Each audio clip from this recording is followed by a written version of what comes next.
Selamat sore teman-teman. Perkenalkan, kami dari kelas 10 MIPA akan menceritakan legenda yang ada di Kalimantan Tengah dengan judul Asal-usul Batu Suli. Cerita ini diambil dari Kabupaten Gunung Mas. Sebelum itu, pada zaman dahulu kala, di Provinsi Kalimantan, menurut legenda, menyatakan bahwa jarak antara langit dan bumi masih sangat dekat. Saat itu, kehidupan dibagi menjadi dua, yaitu kehidupan di bumi dan kehidupan di langit. Bumi sendiri dihuni oleh manusia, dan langit dihuni oleh raksasa. Ini ialah sebuah legenda yang terjadi di masa lampau di tanah Kalimantan. Asal-usul Batu Suli. Pada saat itu, di langit ada dua raksasa yang bernama Gaharasi dan Gaharasa. Mereka adalah sepasang suami istri raksasa. Mereka selalu dipenuhi rasa bosan di langit, dan setiap saat mereka melihat ke bumi untuk menghilangkan rasa bosan tersebut. Dari langit, mereka juga melihat semua kegiatan yang manusia lakukan di bumi. Dan semakin hari, mereka semakin tertarik dengan manusia dan bumi. Pada suatu hari, Gaharasi sang suami sedang berjalan di taman langit. Secara tidak sengaja, ia menemukan suatu benda yang mungkin dapat membawa mereka ke bumi. Ia pun langsung memerintahkan sang istri dan segera mengajak sang istri ke tempat benda itu ditemukan. Setelah sampai di tempat itu, mereka mengamati dengan seksama apakah benda itu betul dapat membawa mereka ke bumi. Ternyata benda yang mereka maksud ialah sebuah bukit curam yang tinggi menjulang ke langit, yang manusia sebut dengan Curug Sendukul. Setelah mengamati dengan seksama dan yakin bukit itu tidak akan patah untuk menopang tubuh keduanya, tanpa waktu lama mereka turun ke bumi. Begitu tiba di bumi, mereka langsung mengejar dan menangkap manusia untuk dimakan. Keadaan bumi sangat kacau dan mencekam karena kedua raksasa itu terus turun ke bumi untuk memakan dan menangkap manusia saat mereka lapar. Kabar tersebut didengar oleh Langing Hatala Langit, yaitu Tuhan yang Maha Kuasa, dan murkalah ia kepada kedua raksasa tersebut.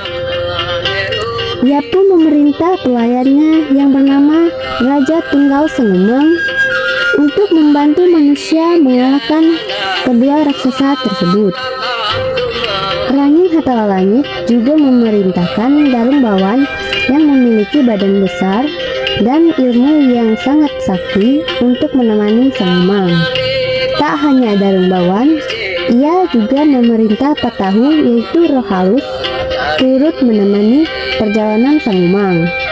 Langing Hatala juga berpesan agar Sang Umang dan teman-teman terlebih dahulu menuju desa Tumbang Pajange untuk mencari 3 orang yang bernama Rambang, Lingkai, dan Sangen, karena kelak mereka akan membantu menemukan jalan untuk mengalahkan kedua raksasa itu. Sang Umang pun turun ke bumi bersama Darung Bawan dan juga Patahu. Mereka melakukan perjalanan yang lama untuk sampai di desa Tumbang Pajange. Sampai akhirnya mereka tiba di Tumbang Pajange. Dan setibanya di desa, mereka langsung menanyai tentang 3 pria yang bernama Rambang, Lingkai, dan Sangen. Dan juga mereka menjelaskan bahwa mereka juga utusan Langing Hatala Langit yang diperintahkan untuk membantu manusia melawan raksasa. Lalu dibawalah mereka pada Rambang, Lingkai, dan Sangen. Setelah bertemu 3 pria tersebut, Sang Umang kembali menjelaskan bahwa mereka adalah utusan Langing Hatala Langit untuk membantu manusia. Agar lebih percaya, Darung Bawan pun menunjukkan kesaktiannya kepada mereka. Ketiganya pun percaya dan langsung mengundang para utusan Raning Hatala Langit untuk masuk ke rumah.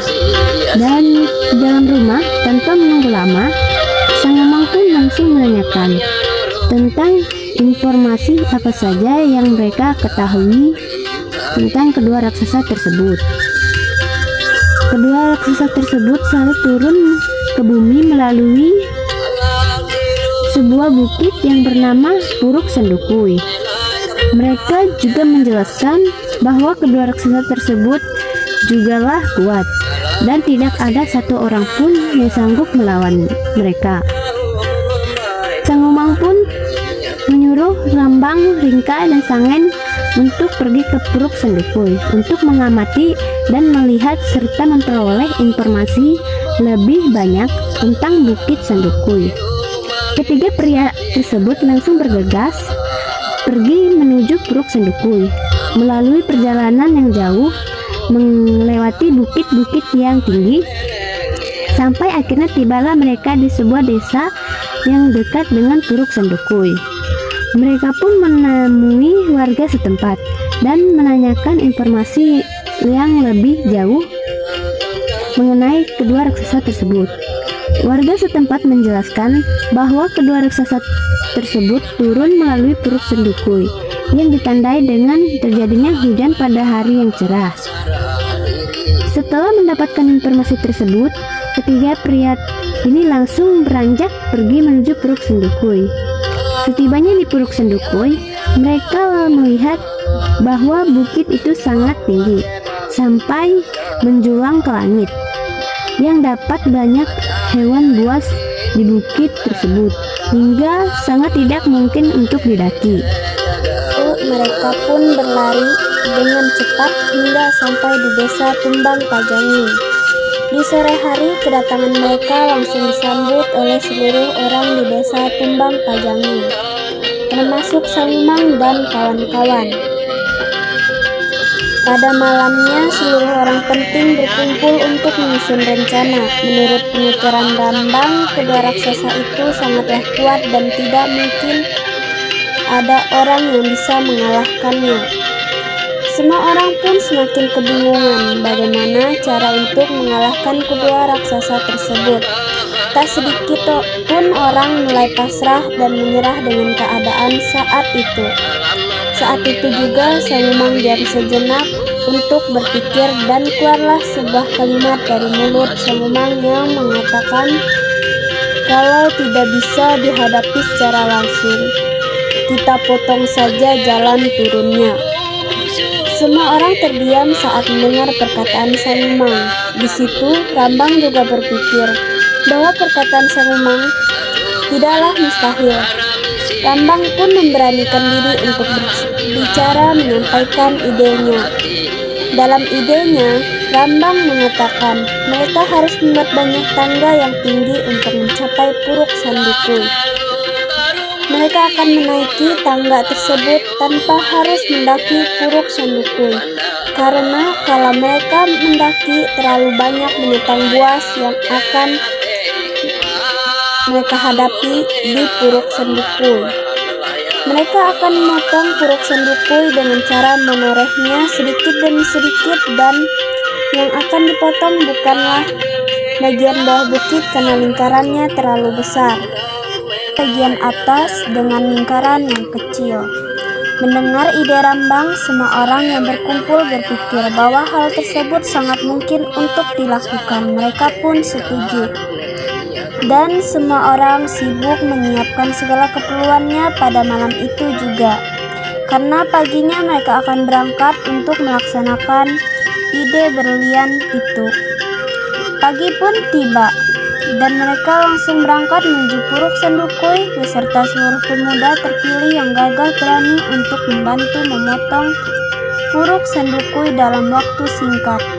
Mereka pun tiba di hutan dekat Puruk Sendukui. Dengan cepat mereka pun langsung menebang pohon-pohon di hutan menggunakan beliung atau senjata sejenis kapak pada zaman dahulu. Mereka bekerja keras bahu-membahu tanpa mengenal lelah untuk menebang pohon-pohon yang akan digunakan untuk membuat tangga, dan dalam beberapa hari tangga pun jadi. Tanpa menunggu lama, mereka pun langsung menaiki Puruk Sandukui menggunakan tangga tersebut. Mereka pun langsung memotong Puruk Sandukui di bagian paling kecil tanpa mengenal lelah, pagi, siang, dan malam.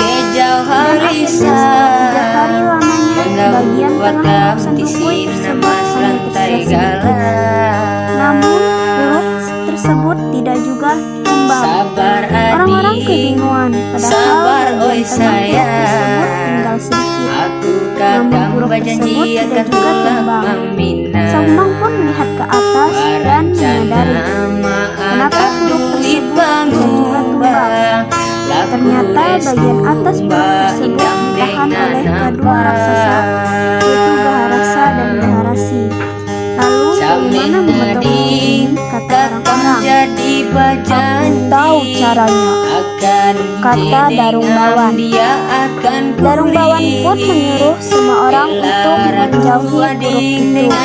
Setelah semua orang menjauhi Puruk Sandukui, Darung Bawan pun berkata, biar aku tunjukkan kepada kalian apa itu kekuatan. Darung Bawan mengambil ancang-ancang dan mengumpulkan seluruh kekuatan untuk menendang puruk itu dengan kekuatannya. Puruk Sandukui pun patah karena tendangan Darung Bawan yang luar biasa kuat. Patahan di Puruk Sandukui pun yang ditendang Darung Bawan terlempar sangat jauh ke arah selatan dan mendarat di muara sungai Katingan dekat Pulau Damar. Patahan Puruk Sandukui yang ditendang Darung Bawan di muara sungai Katingan dan saat ini dikenal dengan nama Batu Mandi. Setelah kejadian itu, raksasa pun tidak bisa lagi turun ke bumi. Konon, airnya Gaharasa dan Gaharasi yang jatuh ke bumi berubah menjadi muntah yang menghisap darah manusia.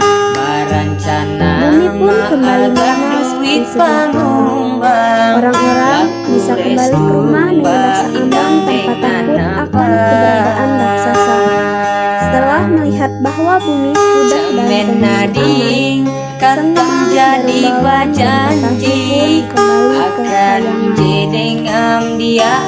Namun mereka semua tidak menyadari sesuatu.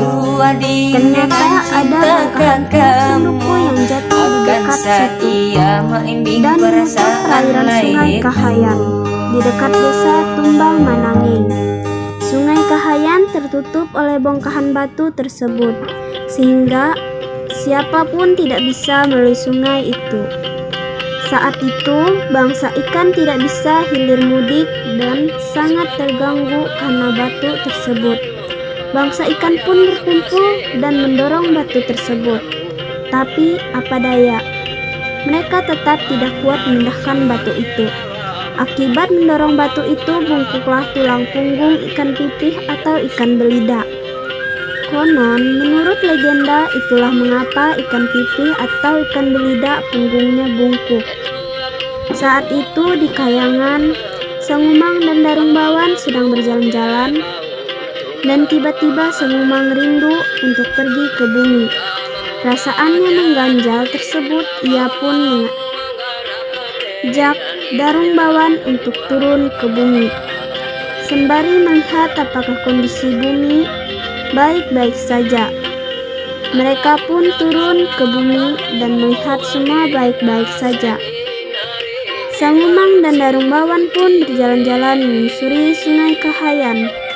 Mereka pun melihat sebuah bongkahan Puruk Sandukui yang menutupi perairan sungai dan membuat orang-orang tidak bisa melewati sungai tersebut. Mereka pun menyesali ketidaktelitian mereka, dan Darung Bawan pun bergegas turun ke sungai untuk mengangkat batu itu. Sang Umang pun membantu menganjal batu itu menggunakan batang tebu. Namun karena tidak cukup, ia pun menambahkannya dengan batang dari buah suli atau buah khas Kalimantan. untuk mengganjal batu itu di tepi sungai. Alhasil, batu itu bisa mereka pindahkan ke tepi sungai dan alur sungai Kahayan pun kembali seperti sedia kala. Pada masa sekarang, batu tersebut dinamakan Batu Suli karena diganjal menggunakan batang tebu dan batang suli yang pada zaman dahulu Sangumang gunakan.